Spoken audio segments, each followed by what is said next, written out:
Hey everyone, how's it going? My name is Mav and welcome to my channel. We're while we're here, we like to talk about spirituality, gender, religious trauma, mental health, neurodivergence, a whole bunch of stuff.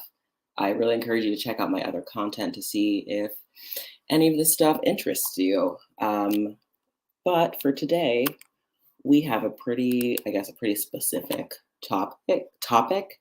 Um, we're going to be talking about dealing with malignant shame during transition, or just dealing with shame and being a trans person at the same time. This was a requested video for me to do. And so, yeah, I figured this is something I think about a lot. So I figure I might as well talk about it, might as well share some of my thoughts and opinions. This video particularly, I feel like, I hope that, there might be people who have a lot of questions. So yeah, we'll definitely encourage you to share the questions that you do have with me while we have this conversation. And I'm just obviously fixing my jewelry because it's annoying me. And I didn't do this before, so my bad. But yeah, so okay. So today we're going to be talking about dealing with shame, and I might give up on this necklace because it's being annoying. And let's pretend it's turned around, and then maybe that will be okay. Okay. Fake it till we make it. Okay. Thank you. So we're going to talk about dealing with malignant shame. And what I mean by malignant shame is like this deep-seated, like extended a lot, like over a long period, like the kind of shame that just obviously lasts a really long time and causes a lot of problems. You know what I'm saying? Okay. I have a lot of different things I want to talk about today, so I want to kind of lay down a little bit of a structure.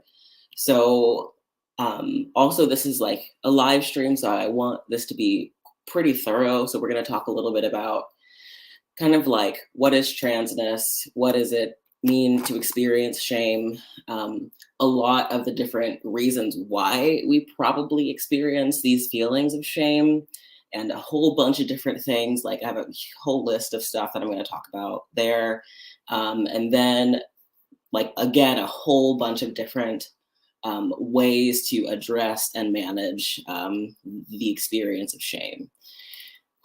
This is going to be a doozy, and so like I said, I have quite a bit that I want to talk about.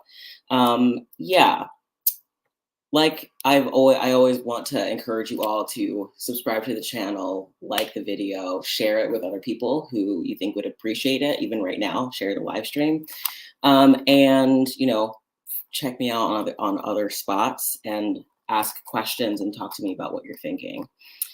Alrighty. So it's good to see some of you in the comments. Alrighty. So first, like I said, let's start with definitions. What does it mean to be trans? So what it means to be trans, I believe that the prefix of trans means kind of like shifting or moving, or kind of like transition, which is funny because it's transitioning, and you're not supposed to use like you're not supposed to use the definition like when you're defining the word, but I think people understand that it's kind of like shifting and moving. I've heard people say that trans means to move from one side or the other, but that's not true. I'm curious, so now I need to look it up. And I didn't prepare this part, of course, but okay. Trans means, oh, that's not even what I was looking for, the prefix. I appreciate your patience, friends. Okay, it means extending across, through, or over, right? So it does not mean the opposite side. So with that said, being a transgender person means that your gender, according to this definition, your gender may be extending across, through, or over, right? So that's what the experience of transgender is, right? Gender is kind of like an internal experience, the way that we kind of like see ourselves in the world. I really do think that it might be at least slightly society dependent, but I also think that a lot of gender is biological. Like, I mean, according to a lot of the research, like There are not every single one, but there are a number. I mean, when they did research, they did notice that like some of the transgender individuals had brains of their like, for example, if they were like female to male, right? They had a like a female body, but their brain was looked more like a male brain, right? And I'm just using the terms that we have for our society right now. So that's what it means to be transgender. There are people who do distinguish themselves as transsexuals. It's not something that is as what do you call it? Politically correct or as well used. And some people do find it very offensive as well. But some people do very much claim the label of transsexual. Yeah, I've been spending a lot of time in like other trans spaces, but so like especially a lot of older trans people and people who are very like trans medical in their perspective will use the term transsexual. And another thing I think to mention is that oftentimes like so there are people who will kind of like say that they're different experiences. Like, for example, someone who's transgender may not also be transsexual. So that could also be a difference. Like someone they might have married, so maybe some gender dysphoria socially. So they might socially transition in some ways, but they might not medically do anything with their body parts or hormones. I think that would be the difference, at least in my experience. That's what I see. And genius, no, I didn't do anything different to my hair. I just wore it down. So thank you for the compliment. Yeah. And I just haven't cut it in a really long time. So like, I usually shave this off, but it's like almost an inch long. It's ridiculous. So, yeah, Genius says, oops, gender is expression, sexual is actual sex change. Yeah, I feel like that works pretty well. Okay, yeah, so that's kind of what it means to be trans. If you didn't know, obviously there are, like I've said before, there are multiple ways to be trans and to experience transness. Like I'm non-binary. You know, there are people who are binary trans. Obviously, there are different ways to kind of have the experience of gender. Some people, I feel like I would fall under the category of maybe like a blend of genders. Maybe would maybe more describe my experience. But like, so I feel like maybe I've been recently moving away from the more agender label. But I'm not really sure. Like yeah, I know that it's somewhere in the middle. It's more ambiguous, I guess, but whatever. See, even the way that I'm talking about it, my own internal experience of gender is kind of hard to pin down, but I know what it's not, right? I know definitely what it's not. Pinning down exactly what it is tends to be a little bit trickier, at least in my experience. Right. So a binary trans person might not have that problem at all. They might be like, nope, I am a woman, like full stop. That is not hard for me to make sense of. Yeah, but yeah, everyone's experience is a little bit different. Yeah, that's what I thought you were talking about, Genius. And yeah, the word trans is used interchangeably because yeah, I think it can. I don't know. So obviously, sometimes you can be both, and it overlaps. But whatever. Okay. So now we're going to talk about shame. Shame is a complex emotion, and I've heard as like a therapist, one of the ways that we use shame often is like at least the difference between guilt and shame. Like guilt is feeling bad for doing something, and shame is like feeling like a bad person, right, for doing the bad thing, or it can be bad, quote unquote, right. So, like, for example, I have felt a lot of shame for things that I thought were bad, but weren't bad at all, like being trans or being gay or, yeah, or whatever. So, yeah.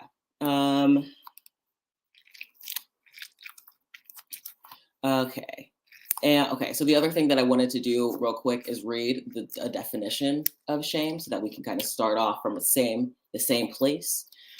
So the dictionary, the Oxford Dictionary, describes shame as a painful feeling of humiliation or distress caused by the consciousness of wrong or foolish behavior. And I guess, like I said, I would definitely add to that, like even the perception of wrong or foolish behavior. That is, I guess, an important distinction that I would make, right? I think that, that's just a basic definition for everyone. And I'm going to go a little bit deeper into that in just one second. Um, so I don't know what this means. You said, what is your identification, non-binary, and no gender sex identifiers? I don't understand the question. So if you could rephrase it, I would love to answer. Okay.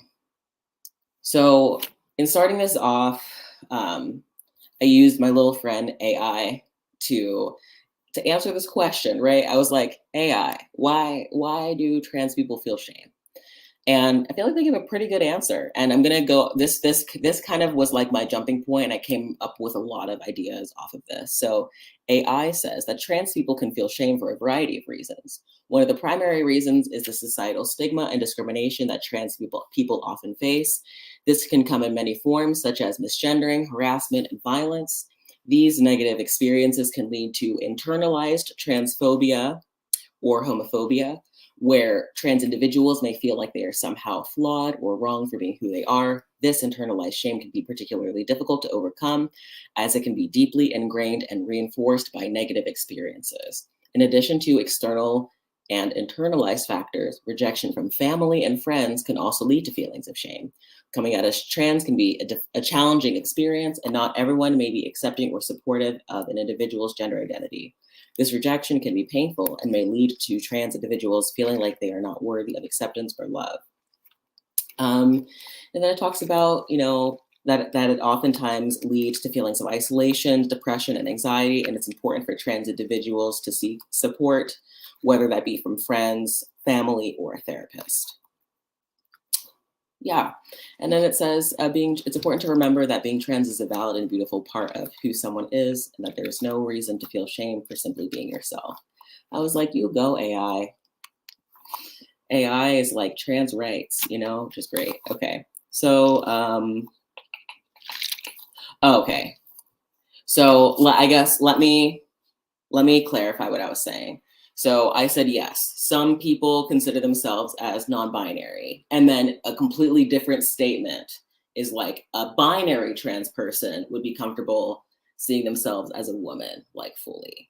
In that situation, what I meant is like a male, or like someone who was assigned male at birth and transitioning to female, being like, I'm good being a female or a woman in society, rather than a person who was assigned a female at birth and was like, I'm non-binary, but I'm not exactly sure like where I land in that non-binary space. That was kind of what I meant. So hopefully that makes sense. Yeah. Yeah. There's so many other things that I could say about that. There's just so many ways. There's just so much to talk about. Yeah, I want to make sure I'm staying a little bit on track and not just going off of like, let me talk about all the different types of gender identities, because we will be here for a really long time.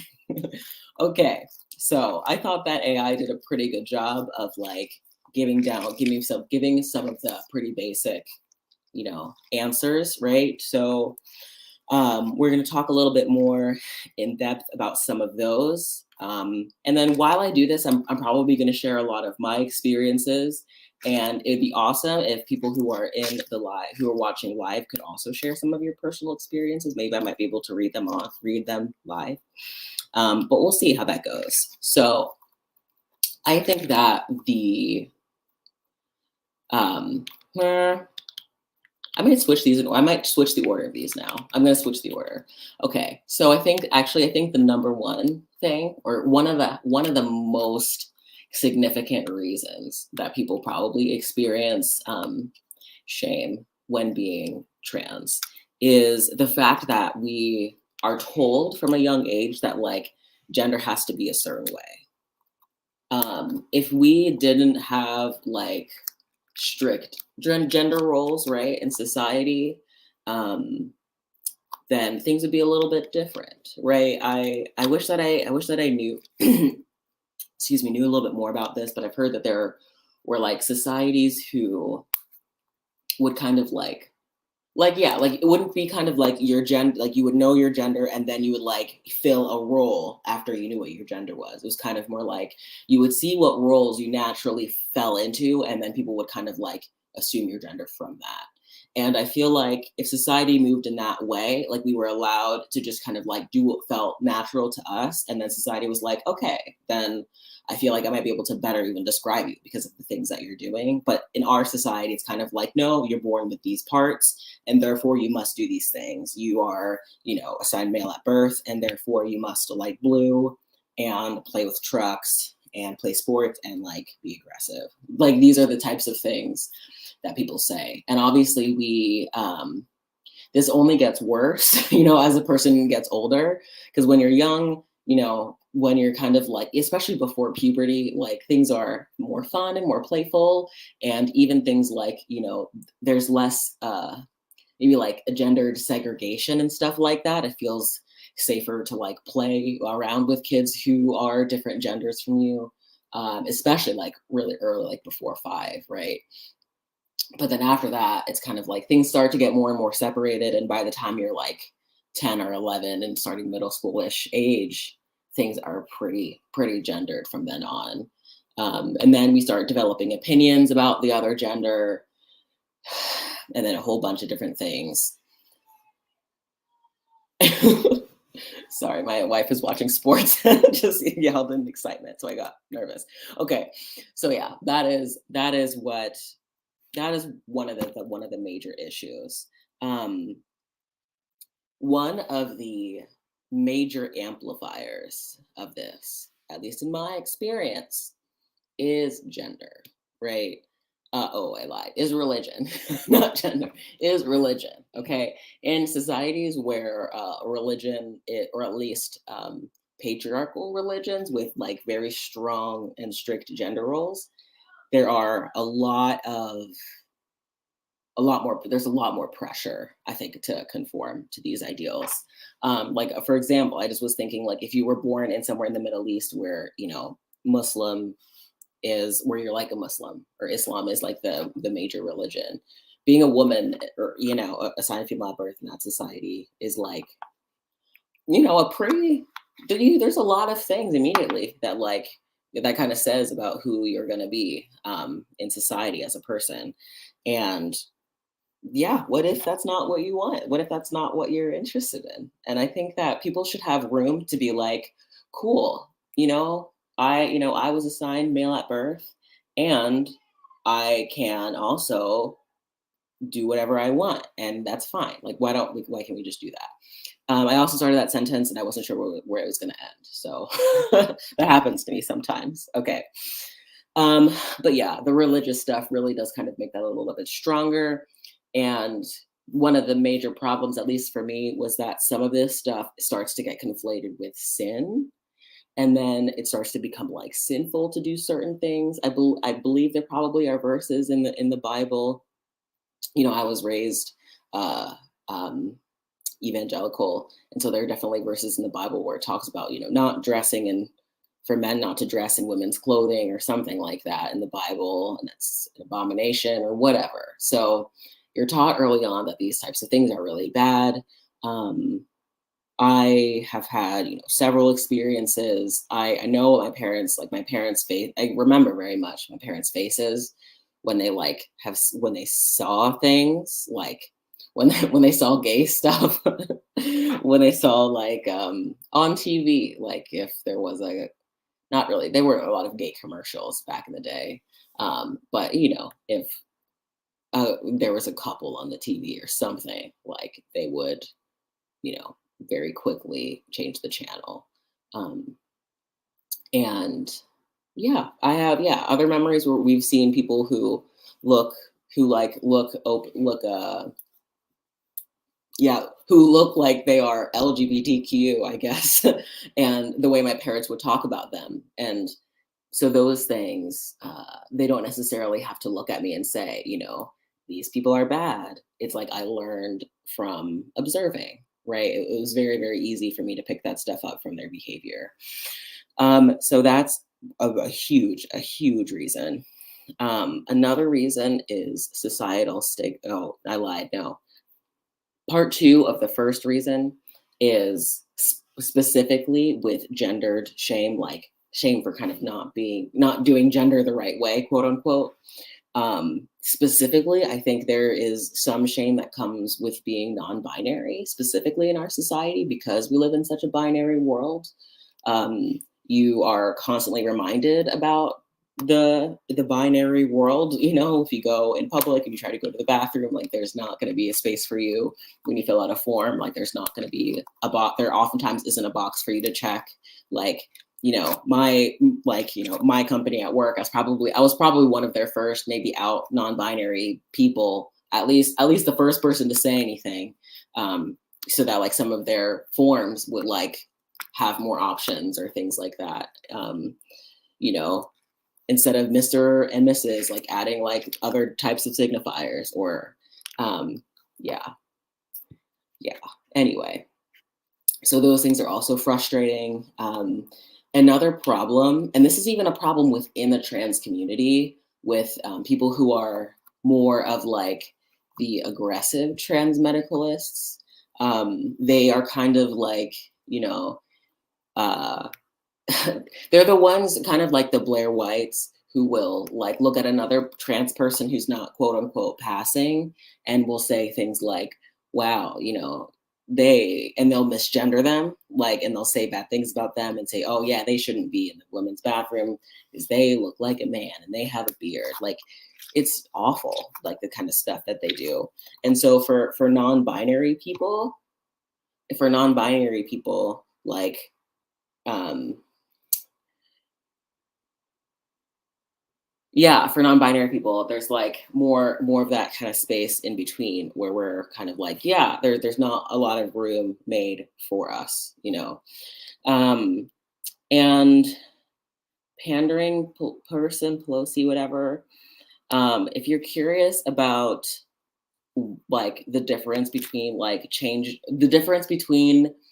why it's appropriate to change gender and not appropriate to change race, like I would do research on that.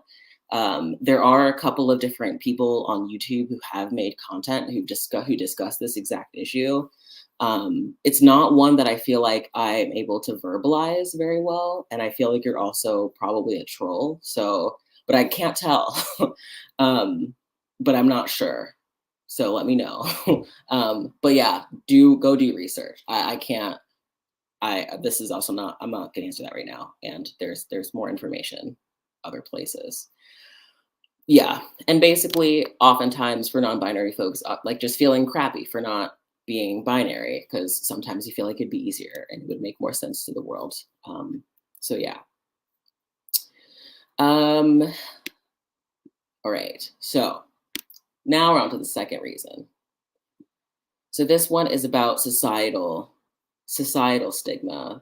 So living in our society, it's pretty difficult to um, yeah, living in our society, it's difficult to accept yourself, honestly, especially living in the society that we do right now. Things are, I don't know, for me, God, it's bad. It feels really bad, honestly. I really don't. I don't feel comfortable.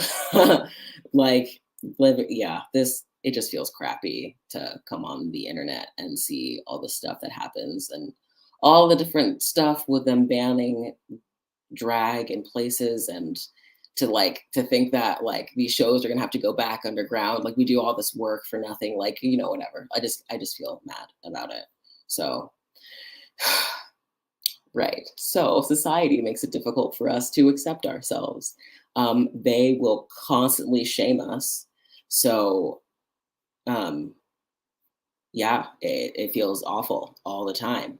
So we see the legislation being passed all the time that's like, oh, you know, you're not allowed to transition anymore, or kind of like, for kids, or people who are, I forget, the age of medical consent is lower than like being an adult for some reason. So kids who are, or minors who are like of age to make some of these medical decisions on their own, I think in some states are being like forced to like come off of their medication. Like this is like really crappy, y'all.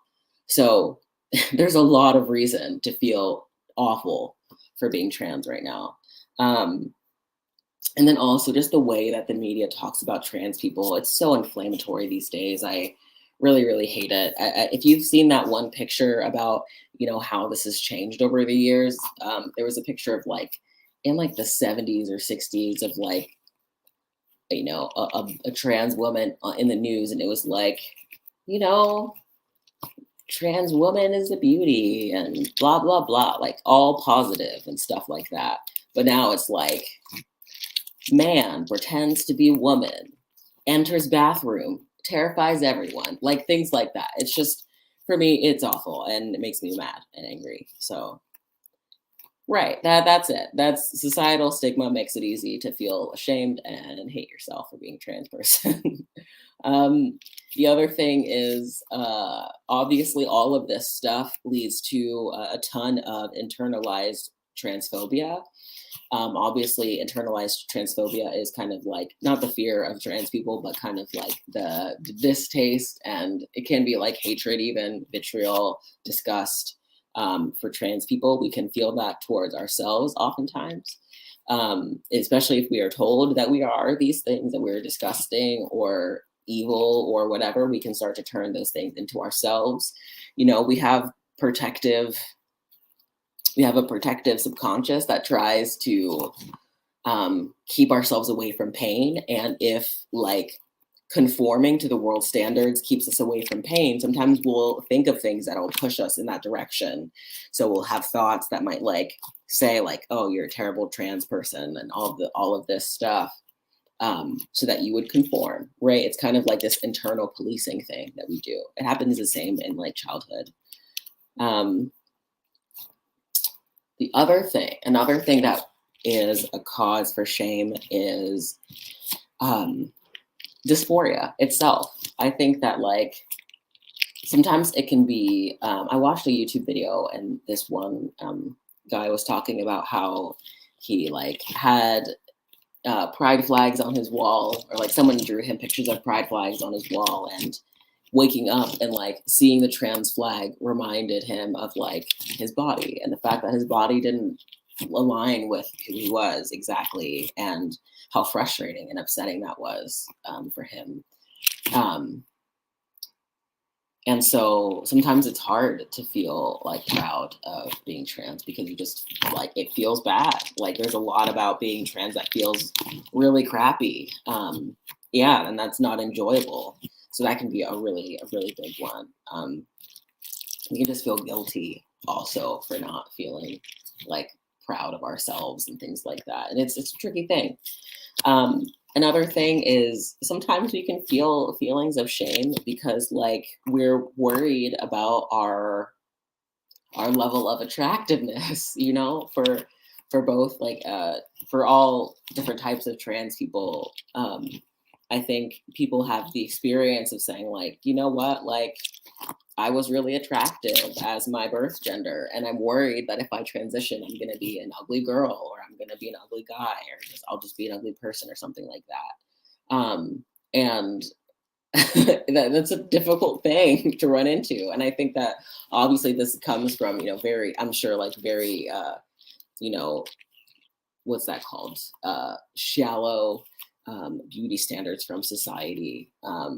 And I think trans people are beautiful, and that's obviously my opinion. And people might think otherwise, but they're silly, and that's their fault.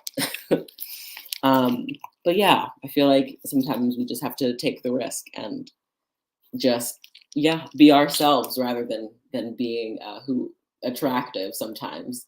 Like I really have to say, like there were times where I would look in the mirror and be like, man, I don't know, like I miss like the feeling of being pretty. Like, being girly sometimes had like some fun parts to it. Like, and I like, for example, like I still like feeling pretty now, and I'll do things to make myself feel pretty, but that's kind of besides the point. But one of the things that I had to say to myself, like I didn't transition to like be attractive or to be handsome or to be beautiful. Like I transitioned to like be myself and like to be authentic. So that's more important than your appearance overall. And yes, genius. Trans people are really beautiful in so many ways. Oh, and I love it.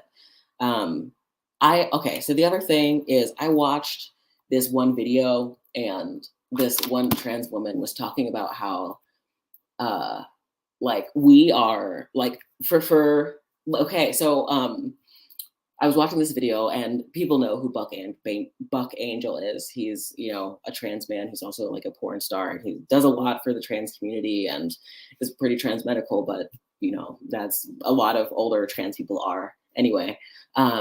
So he talked about how he has been on testosterone for I forget how many years. I think probably more. He was like, you know, more than half of his life now, and I think he's in his 50s or something.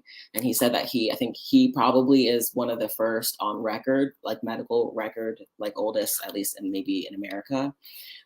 So that's crazy, you know, like we are literally living in the time now where people are getting to experience what it's like to fully kind of embody like this, a different body, right? You know, like a new self almost entirely.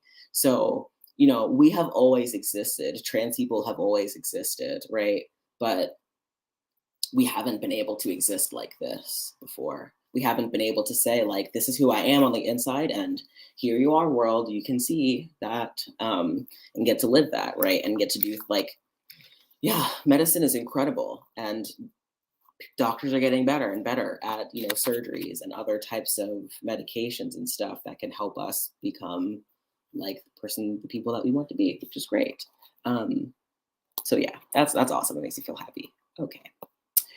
Um, the other things, some other reasons why I think people can feel shame for being trans is more of the more specific reasons why people in society, I think, kind of can shit on us and come up with ways to shit on us. And think one thing that I think bothered me a lot when I started hearing about this, but the whole concept of like autogynephilia, right? I don't know if any of you have heard of that, but like once again, you'll see if you look like a Blair White type of a video where she'll say, you know, you'll see all of these, you know, creepy groomer trans people who are really just men who have a fetish and want like are sexually attracted to the sight of themselves as women. And I just think that's so awful because like I do I think that that could exist for sure, right?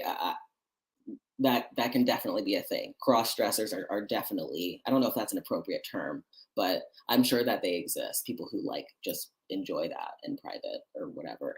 Um, but yeah, to also um, but I also want to say it's really important. Can you imagine, right? A person who is a trans woman who goes to the doctor like, "Hey doctor, I'm crazy and I think I'm a woman, so like something's clearly wrong with me." And they're like, "Oh, you're probably sexually attracted to yourself as a woman." Like I don't know. I hear bias in that whole term. I think that this stuff is pretty messed up that they say this to trans people in general. Like that they say, "Oh, you're just like living out a fetish by like transitioning." That really that bothers the crap out of me a lot, especially because, and this is, you know, we're having some grown-up conversation here, y'all, so be prepared. But for example, if someone is like, and I'm going to be honest, like if someone is like pleasuring themselves, right, and it's difficult for them to do that because they're feeling disconnected from their body, but they put on either clothing or other devices or toys or something that help them feel connected to their body that might be more associated with the opposite gender and that makes them feel really good. That might be because they have gender dysphoria and that helps alleviate their dysphoria enough for them to connect with themselves, right? And feel like comfortable in their bodies. But yeah, so that, okay, like you can tell I'm annoyed and that really like fucks with me. That's like a thing that people say to people because and that's one of the things about kind of the whole like the trans medical thing where some of it I understand some of the trans medical stuff that like we have to in some ways categorize transness as a medical condition because we need medical care. Like I need medical care. I need to go get medical care. You know what I'm saying? So it has to be some type of a condition. But medicalizing it that much so that people can say, oh, it's a disorder or it's a problem or you need to go get treatment to fix your brain so that you don't want to be the opposite gender. This is where stuff gets a little bit messed up, in my opinion. So we got to be careful. I think number one, you as the trans people, if you're the trans people and you're watching, you have to be careful when you're consuming content as well. Because when you consume a lot of this rhetoric, it gets stuck in your brain and you pretty much are giving, I do this to myself a lot and it's a problem. I give myself fuel to shame myself. I have, like I talked about internalized transphobia. I was like, once again, I watched this other video and this guy was like, yeah, I have like, he was like, I forget what words he used, but like he was like vicious and like awful internalized transphobia. And I was like, yeah, like I definitely deal with that. Like my internalized transphobia is strong. It is like it feels violent sometimes. Yeah, and it's something that I deeply, deeply, deeply struggle with. Obviously, I don't. Yeah, not even gonna lie, y'all. Like I have not made as much like gender related content, and a lot of that has to do with the fact that like it is. I have a lot of gender stuff on my mind, and talking about it too much like puts me too much in my head. And it can be overwhelming, especially with just the way that the world is right now. It really stresses me out. But you know, that's why I'm in therapy. Okay. Cool. So, okay. And I guess that kind of fits in exactly with the next thing on this list is these feelings of internalized transphobia lead to a ton of doubt in my mind. I am always questioning myself. And this also mixes in with kind of like the religious trauma and some of the stuff that I've picked up from religion is kind of like this almost like obsessive need to check to make sure that you're pure and that you're good all the time. You're checking yourself for sin. You're checking yourself for mistakes over and over and over and over again. And so that's where I'm at right now in life. And since I don't have religion and sin necessarily to tag all of those feelings, I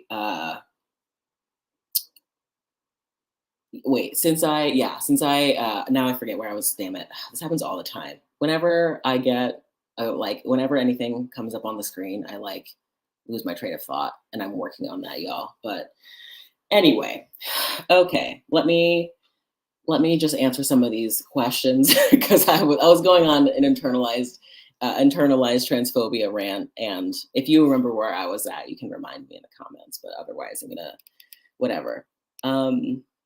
You said, would you want to watch videos on gender stuff? Yes, I I do. Sometimes I do.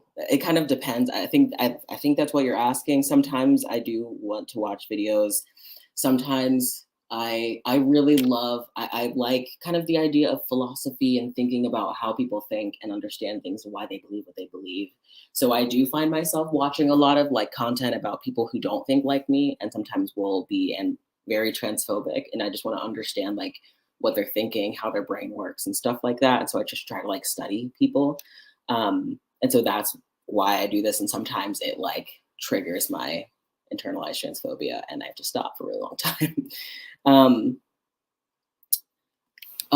Berber, how's it going? Good to see you here. What do I think about the belief that gender is a construct? I'm in the midst of understanding this right now. I'm not, yes, in some ways, I think that gender is definitely a construct, especially like gender roles, right? Like what we do as a gender in society specifically. But I think that there is also an aspect of gender that seems to be inherent inside of animals, all animals. Um, but I could be wrong. And so maybe it's both. Maybe it's a little bit of both, and that's what makes it confusing. Because, like I said, there has to be, you know what I'm saying? Like, I've tried so hard to find out why, to figure out why I'm this way and why I am the way that I am. And I can look at society and try to come up with answers within society. And one of the issues with kind of believing completely that gender is a social construct is actually one of the arguments that like TERFs will use against trans people. They'll say that because gender is a social construct and people have demonized womanhood so much, that's why all of these young women are destroying their bodies, quote unquote. Like this is the language that I hear, right? Um, and so for them, their solution is to fix society, and therefore there won't be any more trans people.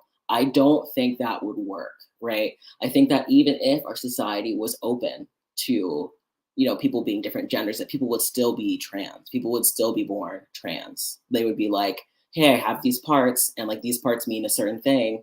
You know what I mean? So whatever. And you're saying gender is a construct, sex is biological. I definitely agree that sex is 100%, is biological. I think gender might be, I don't know. Obviously everything is a construct because we made everything up, right? Yeah, I don't know. Okay. I don't know. Yeah, because the one thing that's interesting is because like hormones can impact your behavior, and they can impact. I don't know about your personality, but they do impact your behavior. That's for sure. So yeah, I don't know. I don't have all the answers. Those are my ideas. Yeah. So I basically think that it is. I think that it is more complicated than people make it to be. I don't think that okay. Here's my answer. I don't think that it's 100% a social construct, and I don't think it's 100% biological. I think that it's a confusing mix of both. And yeah, there are genders that change their sex too. That was while I was talking about this, that was what I was thinking of. Is this happens in nature? I've heard about that chicken on Instagram. There was this non-binary chicken that was like a female for a really long time, but then it like stopped making eggs and then started growing like the little rooster thing, and it just like started changing its sex characteristics in the middle of its life. Like, how does that happen? Why does that happen? So, oh, cool. You're adding a transition video. Oh, totally. Thanks for letting me know about your channel. I will definitely check it out. Everyone check out this channel. See their video. Okay. All right. Let's see where we're at. All right. So we're talking about doubt. I experience a lot of doubt, and the fact that I experience doubt makes me feel like really ashamed of being trans. It makes me feel like I'm not trans enough to be in trans spaces. Like I was talking, I think I mentioned this before, but I'll mention it again. I was talking to a friend, and they are, I believe they just started their medical transition after me a little bit. And I was talking about some of my complicated feelings about being trans, and just like, just being upset and whatever. And they were like, man, like I didn't expect that, you would have these feelings in your transition because you're so much further along than I am. And I was like, right, like it's just because I've had certain things change doesn't mean my brain is fixed, like I still have, I'm still such a, like I have a lot of stuff that I'm working on internally. I can be so critical towards myself. Like I've increased my capacity for self-compassion immensely over the past like year or so. But at the same time, I have so many years of my life of being critical and being like having all this religious oppression. And it's like, it's hard to move away from. But yeah. And the other thing is kind of like a lot of times you can have these feelings that are motivated from your own kind of like self-doubt, but then also like people also will be like, well, what if you regret your transition? What if your voice drops and I know a lot of people say like, oh, my voice, what if your voice drops and you lose your singing voice? Like I'm a singer, I guess. I don't really do it that much. So I didn't really care if I lost my singing voice. I can still sing pretty decently now. So it's not much of a problem, but some people, it's a huge deal. I watched a video of this one person who that was a big part of their detransition, was because I think they had medical issues, and they stopped being able to sing well. And so that was one of the reasons why they stopped taking testosterone. So yeah, there's a lot of reasons why we can have these feelings or emotions of regret. And there are sometimes things that are difficult to deal with. Like when I first started growing facial hair, I was a little bit uncomfortable with it, and I had planned to like do facial hair removal entirely. But then like I started being comfortable with it. And I remember being like resistant to the fact that I was starting to get comfortable with it. And it was like really hard for me to like accept the fact that I was like, that I, yeah, that it was hard for me to accept that I was like liking the way that I looked. I think I had a lot of internalized, I don't know what it was. Me, I just, I had a lot of issues with like being masculine and like accepting my masculinity. And so that was a part of it, right? Um, I'll explain why. So I had a like throughout my life, I had always been or more masculine person, and whenever I would approach my parents with like masculine desires or desires that I thought were just neutral, and they would like claim we're masculine. Like, yeah, I won't go into it too. I'll say one of them. Like one time, I wanted to learn how to play the drums, and my mom was like, that's too masculine, and so you can't do that. You should play the violin." And I was like, "Why is the violin a feminine instrument?" And this was such a confused, this is so gender like like that type of gender stuff. That is for sure. That is the social construct type of gender stuff. That is what I'm talking about. um, yeah. All right. And the other thing I mentioned earlier with being non-binary is kind of that like the uncertainty about my gender identity and being like, I know that I'm non-binary. It's just like, where in this land do I land? Where in this non-binary land do I land exactly? And I floated around in it. Like I said, like I have been recently way more comfortable in. Okay, my masculine presentation that I have now is not what I expected feeling comfortable in. I am way more comfortable looking like this than I thought that I would. And I enjoy it quite a bit. And I think a lot of it has to do also with like like facial hair helps me pass, quote unquote, in society and helps me get gendered. Either not feminine, right? People are either will gender me as male or will just not gender me or be kind of confused. Yeah, so that's pretty much it. All right. Great question. So what are your thoughts? I probably will do an entire video on this one. And I keep saying that about stuff and I never like write it down. So let me just write divine masculine. Okay, so that is really a really good concept. So the divine masculine, what are your thoughts on the new age community focus on masculine and feminine energy? For me, learning about the yin and yang opened my mind to new ideas about gender. Yes. Okay. I have so many thoughts about this, so I'm gonna talk briefly about this. And like I said, this would be a really good, like maybe a short video that I'll do later this week or something. But with kind of like, okay, I think that the ideas are great. I think that we see a lot of kind of the idea of like the two opposites in nature. We have like warm temperatures and cold temperatures, and we have highs and lows, and we have night and day, and we have like things like dry land and water. And in between, like, right, we have kind of those things, but we also have the in between of what it looks like when these things come together. In, in all of nature, right? And so I think, in my opinion, I think that the divine masculine and divine feminine represent archetypes that we see everywhere, like within nature, the difference between hard lines and curves, the difference between like aggression and like docility, even in like behavior between animals, like these things are within nature. And then obviously we have all of the things, the spectrum in between and around and throughout, right? So I think that they can be useful archetypes to help us navigate things. But I also see a lot of toxicity used with this divine masculine and feminine stuff. That's pretty much just repackaged patriarchy that I see on the internet. So I would take all of that feminine energy, not like masculine stuff, with a grain of salt and be cautious when you approach it. Because obviously, like I'm a big skeptic in terms of spiritual stuff. So approach it very carefully if you're interested in any of this stuff. But yeah, I definitely see my non-binary identity as something like pretty spiritual, kind of like this ability to kind of like land in this mixed space.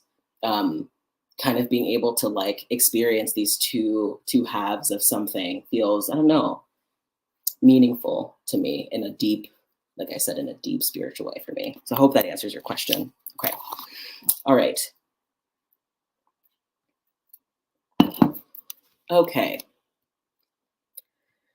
Um, and some other reasons why I felt feelings of shame were because I felt oftentimes like I was inconveniencing people or letting people down. Um, the idea that I've heard oftentimes, like that people in society, you know, society is already established. Why would you, as a non binary person, come in and ask us to change everything? Like, why are you so self centered? And I'm like, I'm sorry. Like, I'm like, I don't mean to be self centered. Like, like I just want to be a part of everything, you know? And I also think that those are really poor arguments. For example, like disabled people. um, you would never say that to a disabled person. Like, what if you looked at them and said, you are making really a wheelchair ramp? You're being ridiculous. Stairs work fine for the rest of us. So why would we conform our buildings to meet your standards? Fucking elevator. You know what I mean? Like that stuff, it doesn't make sense in that sense, but towards trans people, oh, you're inconveniencing us. Like I don't really think that that's ridiculous. I think the same thing with them saying that cis is a bad word. I don't think that at all. Like exactly the same thing. Like if you can be disabled or able-bodied, right? Like I know, well, there's more categories than that, but it can be an example. Like it's not a shameful thing to be able-bodied. Like it's just a label, right? Like cis is not a thing to. It's just what it is. Ugh. So many things frustrate me. The other thing that's really important to mention here is that if you're a people pleaser, which I am severely, I'm a recovering people pleaser, I like to say. This is especially difficult. Like, I feel I'm always like, is everyone else okay with all my decisions? How can I conform myself to make you all happy? You know, how much of myself should I change to make you happy? Was kind of what I did for most of my life. I did a lot of masking and camouflaging and mimicking behaviors growing up, and very much kind of switched my personality for whatever group I hung around. And there's several reasons for that, and my neurodivergence and just being, yeah, not knowing how to do things right and whatever. But yeah, so being a people pleaser makes it difficult for me to feel like like I don't know, confident, and makes me feel bad for existing. Like it makes me feel like I'm doing something wrong by nature of my existence. And that really, I feel like, is the crux of this shame issue with transness, is that we just exist and we feel bad because we feel like we're just making people upset, especially nowadays. It's really tough. Um, and River says, okay, I'm more of a gender non-confirming person, and I will say, let me just read this. And I'll say what turned me off was seeing videos on coming into your goddess energy. That shit was kind of cringe for me. Yeah, for sure. So, and I also agree that challenging ideas of gender will definitely improve society. Yeah, I think that these strict gender norms are pretty pointless.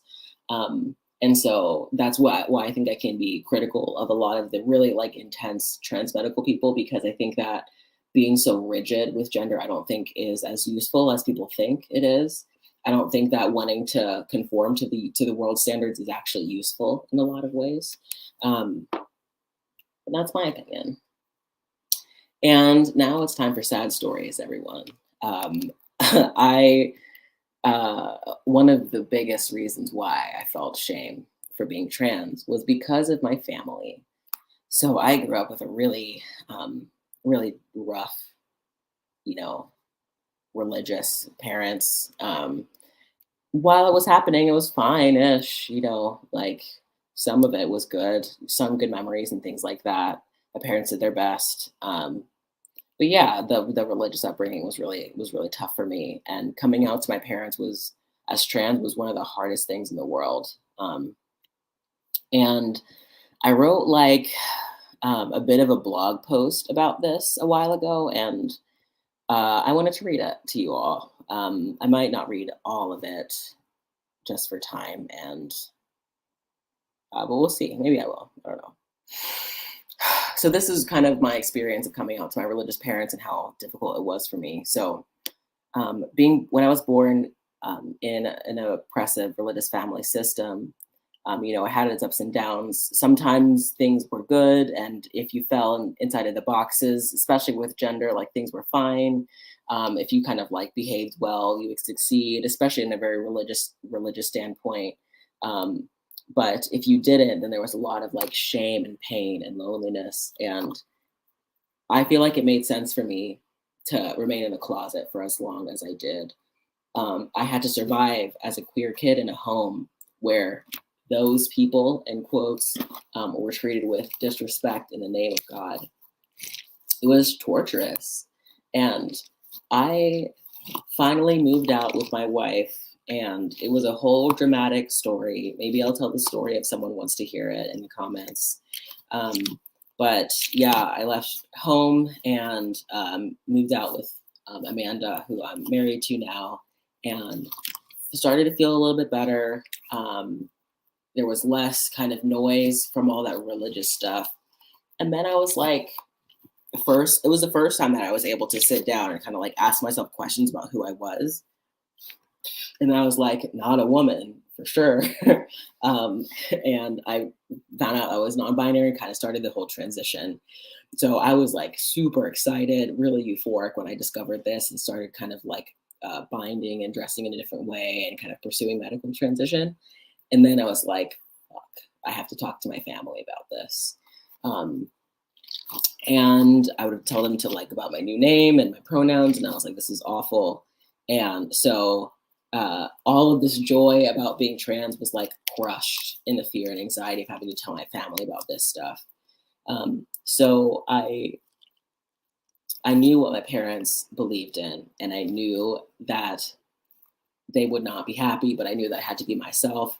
So yeah, I knew that this was not going to be good. Was not going to be good.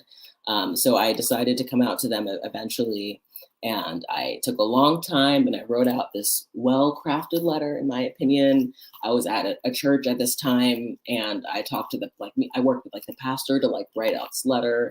Really thought it out and stuff like that.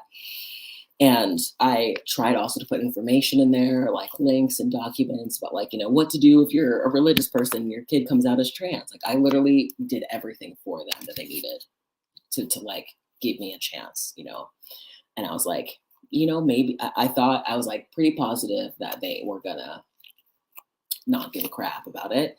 But then I was like, maybe they will, and I kind of held on to hope, unfortunately. But yeah, I sent the letter over, and it took them 2 months to respond to me. At the time, it was like, there was a whole bunch going on. Like I had gotten married, and I didn't tell them that I got married and I'll talk about that in a little bit. And so they found out that I got married like a little bit before I sent the letter, and said that they had to like recover from hearing that news before they could work on the other letter. And so I sat for like 2 months in like an anxious wreck, waiting for them to respond to me. So it was really awful.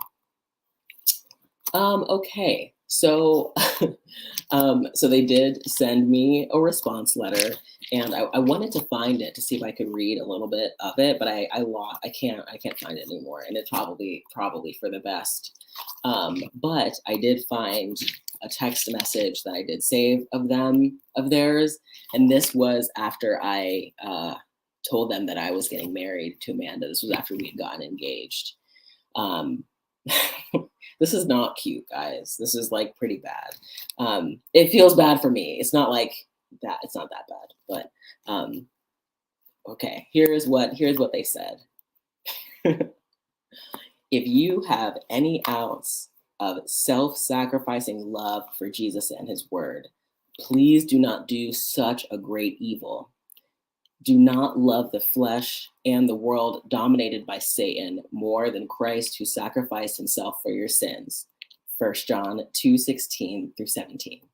if you have any respect for yourself as the temple of the Holy Spirit, if you have any remaining honoring love for us as your parents, do not do this grave evil.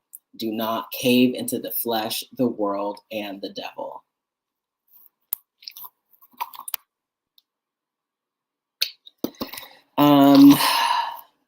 So that was like a paragraph. That was a text message. Imagine that, but like a page and a half of that for when I came out as trans. Yeah, it was really bad. It was painful and awful. And I told them in the letter, I was like, I talked to my pastor, and we can come together and like have a meeting and figure this all out and everything. I was so hopeful, and they were like, I forget what they said. I think they said something about my pastor being sinful. I forget. It was a whole bunch of stuff. Yeah, so that was fun, and that's kind of what to expect with my family. And that's why we don't talk anymore. And so I was devastated, obviously, as I read the letter, and everything that I had assumed they would said, they did say.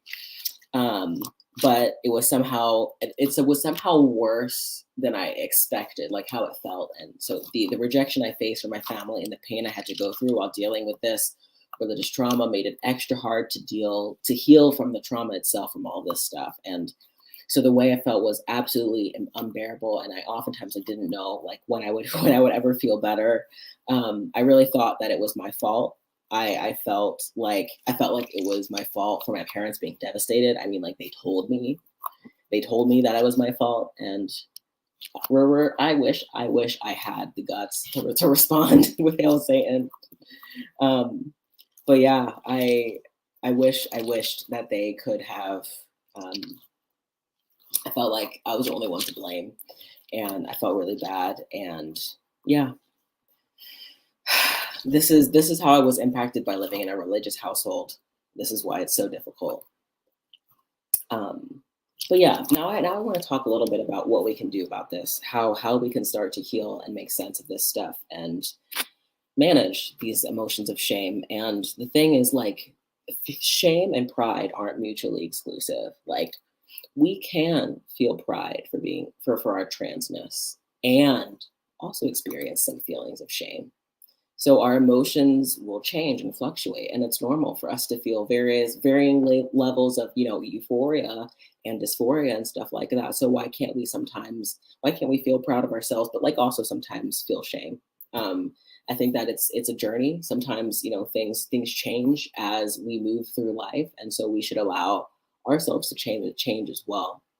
The other thing I think is important to mention is that we need to be able to have this kind of like dialectical thinking where we can hold these true, seemingly opposing truths at the same time. We can say like, I feel proud of myself for being a trans person, but I also have these confusing feelings of shame that feel really bad. We can do both of these things at the same time. Yeah.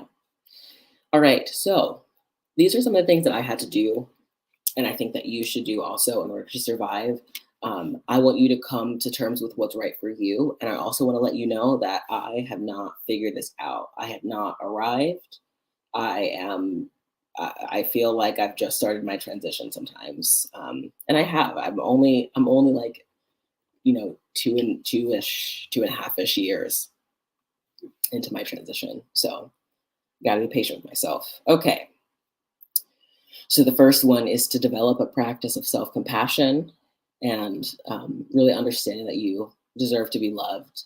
And if you grew up in any type of similar religious system that I did, you will have some deep-seated guilt and shame to deal with. And like I mentioned earlier, one of the ways that it manifested for me was through my really harsh inner critic. And so this critical part of me, it did help me to perform in this, high stakes environment, helped me to kind of like be this perfect person who I thought I had to be. But at the same time, it means that I am kind of like mercilessly cruel to myself at times. And so I think that we need to work on this idea of self-compassion. And I talk about self-compassion all the time. Is this idea of being able to notice these places where we feel pain and these places where we're suffering, and we like attend to that pain. We see how we can help be present with it and maybe even alleviate it. So what that looks like for us is to notice when we're feeling critical of ourselves and to say like, wow, like look at this person, like they are feeling so many feelings of shame and guilt within themselves. Like what would be supportive for this person, and then attending to yourself like you would a friend, like just sitting with yourself with your emotions. Sometimes it looks like making yourself feel comfortable and making yourself a cup of tea and just like feeling your feelings for a little bit, or talking to a friend about what you're feeling. Sometimes that's what compassion looks like. Sometimes alleviating suffering looks like beginning transition for people. I think that transition is a big deal. It's not something that should be taken lightly. You should take a lot of time to prepare yourself for something like this. But transition can also be really, really helpful and really, really useful. So, you know, maybe the next compassionate step for you is beginning transition, and maybe that looks like beginning social transition and just telling a friend about how you're feeling. All right, and then number two, you also have to understand that these feelings are not your fault, right? And for me, this was one of the most difficult steps. Like, I had to recognize that my parents were causing their own suffering. I thought that I made them sad. I hurt them. I did something wrong. But the problem was they just chose to cling to their idea of salvation, and they just decided that they would rather, honestly, they decided they'd rather go to heaven than like have a relationship with their child. And I get that. I as an ex-Christian, I really get that. Hell sounds like it's an imaginary, but it does sound like a terrible place, and they make it sound really bad. And so, they scare you into literally losing your family because that's more important. As you can tell, I still have some strong feelings about this. Yeah, I have a lot of feelings of abandonment from my parents, because I feel like, like if they just would let go of their faith, if they just would let go of this religious bullshit, like then we could maybe have had a relationship, but like we can't. So that's really, really sad. Um, and so I felt bad for so long for our relationship, and I blame myself for our relationship. But they were hurting themselves by holding on to the idea that being queer or being trans was somehow evil, and that was going to send me to hell. This is a dangerous mindset, because it gives these humans this idea whether or not to give someone love and respect based on their actions, or how their actions would impact their eternal security. This is some disgusting stuff that people do. And maybe it's not religious, maybe it's just society telling you that you're just awful for being who you are, and that you are a groomer and a pervert. You know what I'm saying? People say this stuff to trans people, and you just feel awful. But the thing is, these feelings are not yours. These feelings don't belong to you. They belong to your religious bigoted parent. They belong to your society that criticizes you. They belong to the TERFs who tell you things that are not true about who you are, or your gender identity. You have to put those feelings and give them back to the people that they belong to. And then also give yourselves compassion for when we feel overwhelmed with these emotions as well. And we feel like we can't put them back in their correct place because it feels too painful. And we just can honor ourselves through that and get the support that we need. Number three is to feel your emotions. It's super important. So as much as you might want to forget about all the emotions of pain that you're experiencing, but the truth is that emotions should be approached. We should take time to notice and process how we feel. Sometimes it looks like just sitting quietly with our feelings and reflecting for a moment. Sometimes it looks like writing things out. And sometimes it looks like attending to your physical needs. Like sometimes we have anxiety, and it doesn't mean we have to think about our feelings. Sometimes when we have anxiety, we need to like just take a nap, or we need to eat something. And this is especially true if you're someone with alexithymia, like me, who at least I think that I do. Because like I have emotions that feel very confused sometimes. I have feelings that feel like anxiety but are actually hunger. So like I have to I have to really pay attention to like the different ways that I feel different things. So yeah, pay attention to your body. And the other thing that's important is transition has given me this room to like get to know my body a little bit more and get to really like embody myself. And like when I feel like it's like I'm able to like fill the space in my body instead of kind of like being like not being able to inhabit all of it um, while I'm transitioning. And you should also be able to take a lot, give yourself the time to also to heal and give yourself the self-care that you need. So if you were to get a broken bone, we sometimes have to do the part of like painfully setting it back in place, right? Because otherwise it won't heal correctly. And sometimes because we want to heal in kind of like a, a good way, we don't want to heal with like a broken bone. We need to address those emotions so we don't kind of let them go ignored. And another thing that I think is important to do to help manage shame is to practice loving your trans body right now. No matter where you're at in your transition, and this is difficult. And there's this one person, I forget his name. It's like Austin something. Anyway, he's a trans guy who talks a lot about transitioning from a place of love, not necessarily like I was born in the wrong body or like this is like the wrong thing for me, but like this is the body, this is the body that I was born with, right? And I can love and appreciate that body for what it has done for me. But like this is the body that I prefer, and out of love for myself, I'm going to make these changes. Explore that and see if you're interested in taking that perspective during your transition. It's not necessary if you don't want to, but see what that feels like. And yeah, I think, like I mentioned earlier, it's important to connect with your body in any way that's possible. And I think like, physically, even like sexually, like connecting yourself is important. So if you need to wear certain gender affirming clothes that help you feel more connected to yourself, and do that. Excuse me. If using like prosthetics like a packer or like a chest plate or any other thing, like those can also help ease your dysphoria and help you feel more comfortable in your body. And I think like accepting your body can be nuanced. Like, for example, like accepting your body like let me say this might, like I said, this is an adult conversation. So someone who's transitioning might not feel comfortable like touching themselves in a sexual way because it causes them a lot of dysphoria, right? So loving your body might not look like forcing yourself to like, I know this, like I said, forcing yourself to like touch your body parts in a way that doesn't make you feel good. Like this process might look like finding ways to like do things in a way that feel good for your body right now specifically. Not like being so scared to avoid yourself entirely. And I think that's one mistake that we can make. We can just like dissociate from ourselves. And I know that because it's painful, that's like we want to do that because it's so hard to be present with ourselves. But even if it's for a little bit, like just practicing that embodiment is important. The thing is, we're gonna have to do this embodiment work sometime. It takes effort to be present with yourself. And yeah, you're gonna have to do it before. For me, I had to do it both before and after surgery, and like before, I'm in the middle of transition, but before and after transition, I still will probably have to continue to do this embodiment work.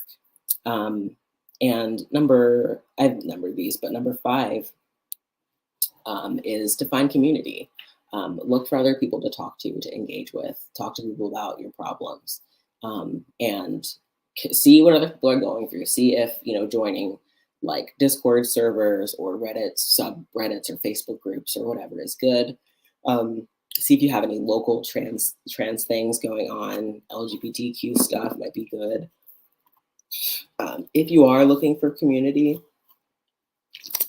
we do have the Black Trans Support Group that does meet once a month.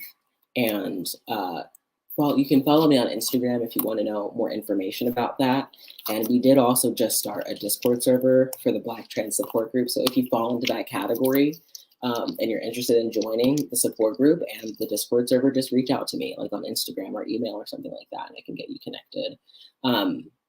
But yeah, and maybe I will also make like another like general Discord server for like this whole community because, you know, I know how to work Discord now. I didn't know how to work Discord, but now I can. I feel like an old person when I say stuff like that. Yeah. Okay. The other thing that's important is you're welcome. Yeah. I hope to, yeah, just reach out and I hope to see, yeah, I'd love to see the group grow a little bit more. And oh, the other thing about community is don't make excuses. um, I personally really struggle to make friends. I struggle to connect with people. I feel very awkward when I talk to people, and so yeah. So it can be very, very difficult for me. And I struggled for a long time because I didn't know how to do any of this stuff or where to start.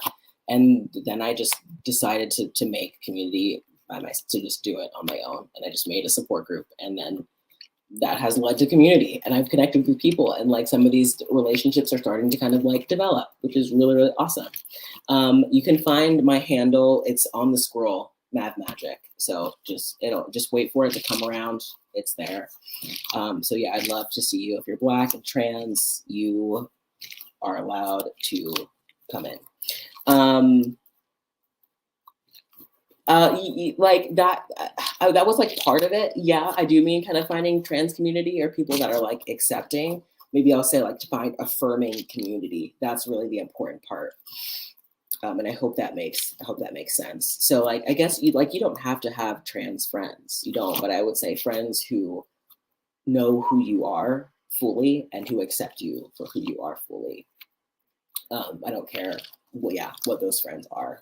They can be your Dungeon and Dragon friends, but like they love you and they support you for who you are, and they use your name, they use your pronouns, they affirm you in your gender and in your life. Like that's the kind of community that I would like for you to build. Another thing is, and I heard this from someone else. Oopsie, I heard this from someone else. I'm using a stress ball, by the way. That it's helpful sometimes to help other people when you're struggling, because when someone's like, you know, for example, if you're sitting in your room and you're like, oh my gosh, I feel, you know, so bad about this, and my dysphoria feels awful in this way, I feel so ashamed of my transness and XYZ, you might feel really stuck and you might have a difficult time kind of like getting out of your head. But if a friend reaches out to you and is like, hey, I'm struggling with all of this stuff, like literally the exact same thing that you're struggling with, and then you start telling them those things that like you honestly need to hear by yourself. Sometimes talking to other people and reminding them of the truth like can sometimes be also a helpful reminder to you. I know that as a therapist, I'm oftentimes like, I call myself, when I'm talking to my clients, I call myself out. Like as I'm talking to my clients, I'm thinking in my head, like, this is advice that I need to be taking. Yeah, I'm not always good at following my own advice, but I try to, if I'm going to be completely honest. I'm a human being. Okay. Yeah. And the other thing is like, you have to practice just doing what feels good, even if you feel scared. You have to practice saying like, fuck it. I'm just gonna be who I'm gonna be. I don't care what people say and how they look at me or whatever. I'm just gonna be my own person. And you know, for me, I am currently feeling that a lot as I am walking the world as like a masculine presenting feminine person, I guess. Like I present as kind of like as a dude, right? Who's really feminine. I think most of the time, or people misgender me. But that also means that like people will look at me pretty, like oftentimes will look at me pretty obscurely, and I hate that so much. But I'm also the kind of person where like I like want tattoos and piercings, which are like things that people stare at. You know what I mean? I like do this thing where I like want things that would make me like stick out in a crowd. But I like hate attention. It's such a weird thing. Yeah. Yeah. Okay. So I've been learning how to just be myself and practice. Like for example, the other day I wore these like really big dangly earrings out, and I felt incredible in them. I felt like also like nervous and kind of like I'm worried people are gonna say things or think I'm worried people are gonna think bad things about me. Like, come on, Mav. Like I'm hearing myself talk about this and I'm like, I'm so silly because like nobody gives a crap. But I get scared. So I need to practice and I'm working on this slowly. So practice just doing what you want to do and not caring what people say. Just do the thing. But yeah, it takes some time. Um, the other thing here is let people down. Okay, disappoint people, and then just work with it. We're gonna let people down. We're gonna disappoint people. And then I was reminded. I was thinking about this, and then I was reminded of this quote. I don't know who says it, but it just says once you ruin your reputation, you can live quite freely. And I was like, you know what? I remember when I first heard this, and I was like, let's go. Like it was around when I was coming out to my parents, and I was like, that's it. Like my reputation is quote unquote ruined in our family. And I remember when I got married and my parents found out about it, I have like family in France and they're like, it's an international scandal. Uh, they're so ridiculous. Um, but yeah, so we can kind of stop worrying about those things and be like, yeah, I caused an international scandal and I don't give a fuck. So whatever. They're being literally ridiculous and making literally something out of nothing. I hope that it just becomes ridiculous in the future for people to be homophobic and transphobic. That people look at it as like people. I think people nowadays are like, yeah, child abuse is disgusting. I hope that people start to look at it like that when people are mean to trans people. Like it is universally seen as a bad thing. Now we're not there. Um, okay. The second to last one is reflect on the joy of being trans. Um, I think a lot of times, especially with this huge discussion on shame, we can think about all the different things that we do wrong, all the different things that are hard about being trans and feel impossible about it. But the thing is, there's a lot about trans that is being trans. It's great. And I, for example, like there are so many ways that I feel happy about my appearance and I feel really excited about being in this body and things like that. And being able to transition, but I think also pre-transition. Like think about the things that make you happy about being trans. The fact that you have been able to do probably more self-reflection than a lot of people will do in their entire lives. You have been able to be honest with yourself in a way that maybe not other people have been honest. And these things are great. You know who you are. You know your own truth. Like, how does that make you feel? What about that feels positive? And spend some time being happy with expressing your truth.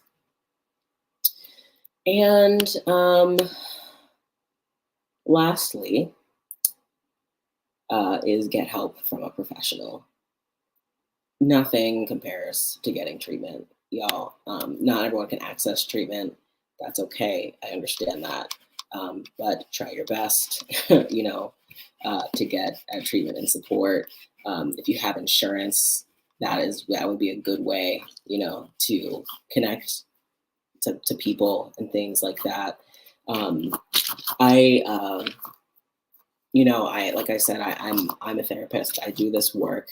um, you can find me on obviously like my own website for like my private coaching practice and on like Psychology Today if you like want to like use insurance and like do like actual therapy with me too. But yeah, so these are different ways that you can connect for treatment with me if that's something that you're interested in. And then also like just look for treatment somewhere. Just get support and get help. Um, in the best way that you can. Trauma is really hard to overcome, and I think that this shame it really does come from a lot of trauma, extended trauma, and maybe honestly, internalized transphobia can be some type of really maybe some form of like complex post-traumatic stress disorder of some kind. The way that we're so hyper vigilant to our level of acceptance in the world. But I don't know. I'm making stuff up right now. But yeah, nothing makes this journey easy, my friends. This is really tough stuff. If anyone has any questions, I want to just leave some time for people to answer, or I want to leave time for people to ask those questions. I'm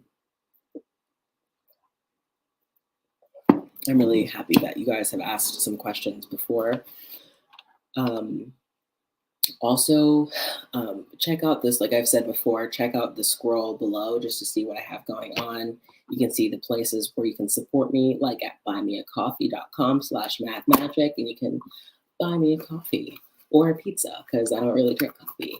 And follow me on the other places that I'm at on the interwebs. Yeah, I've been doing these every Sunday at 1:30, so we'll see how long that lasts. I've been having some fun with these, and this, like I said when I first started this was a request from a follower or from a subscriber. I don't know actually if it was a subscriber or not, but it was a request from someone on my YouTube channel, and so yeah, you can submit requests. I have like a ton of stuff on my list of things that I'm interested in doing. I think one of the things I'm going to work on next is like energy healing and quantum stuff. I'm super excited about that, y'all. I'm pumped to work on that video. I'm going to start that I think this week. So it might take me a little while before I finish it, but so we'll see. But until then, because I don't see anyone asking any questions, so I'm going to assume there are none. And I know there's like a 10-second delay between this stream and the other, what is it called? The YouTube. So I do want to make sure that I kind of give a little bit of time. So I'm, giving you guys time. All right. So I don't see any other people. Once again, if you're interested in joining that Discord server, obviously I'm not like sharing it public, like super, I'm not like proclaiming it out loud because it is kind of a smaller group. But yeah, if you are Black and trans, I would love to have you join. We have a cute little group of pals chit-chatting up in there, and it's been great. I literally made it last week, so we just started. Yeah, it'd be great to have you all there. All right, y'all. Thanks for hanging out. I really thought I was really tired today, so I thought I was only gonna be on here for like half an hour, but that turned out to be an hour and a half. Also, y'all, I'm like, there are like a couple of you here. I'm like so honored that you'd be willing to like hang out with me for like over an hour and just talk to me about this stuff. So from the bottom of my heart, I really, really appreciate you just spending this time with me. So thank you very, very much, really from the bottom of my heart. I hope to connect with you a little bit more. See you on the flippity flip. Peace and love. I'll see you next time.